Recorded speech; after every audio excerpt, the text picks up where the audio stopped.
that made this miracle possible. Before you look down your nose at Peter, though, keep in mind that he was the only one who got out of the boat to attempt the impossible. As Peter took a bold step forward in trust, the other disciples just stared. Remember, Jesus rebuked him for having little faith, not for having no faith. Furthermore, Peter knew where to turn when he began to sink. When Jesus heard Peter's cries, he grabbed him and took him into the boat, and the wind ceased. Matthew 14:33 through 35. Then those who were in the boat worshipped him, saying, "Truly you are the Son of God."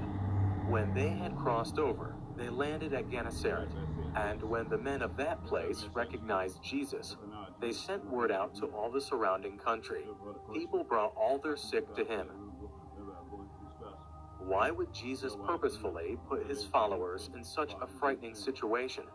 Take a look at what happened after he rescued them.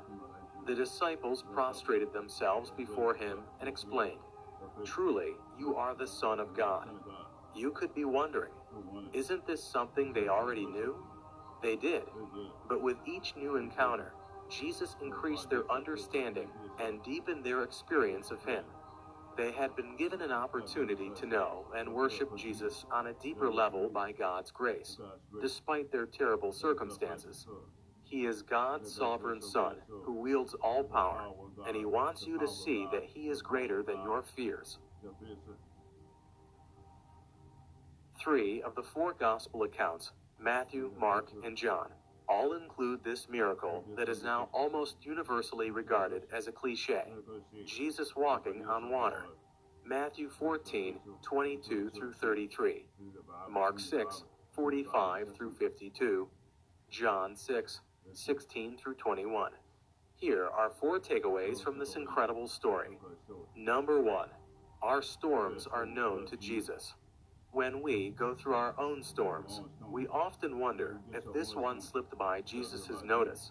He is aware of everything that is going on in your life. Number 2.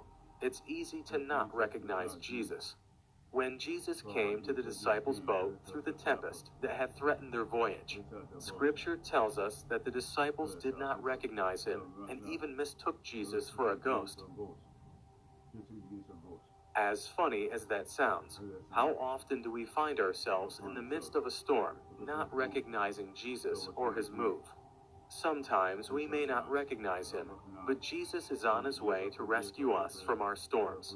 Number 3. Doubt will only cause us to sink. Some accounts show us how Peter was also asked to go to Jesus in the same way. The first steps worked well for Peter, but when he saw the waves, he began to sink. Likewise, our doubt, as harmless as it may seem, could be the exact reason why we sink into despair and hopelessness. For this reason, faith and complete trust in Jesus are crucial as we go through our storms. Number 4. Jesus helps us complete our journey. No matter how difficult the journey or mission you are on, Jesus is able to bring us through it. Scripture tells us that, and immediately the boat was at the land to which they were going. John 6:21.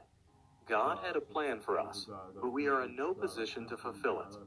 Fortunately, Jesus is, and he enables us to complete with excellence the plans that God has for us. The Bible tells us stories of both good and bad kings. To watch the story of Nimrod, click here.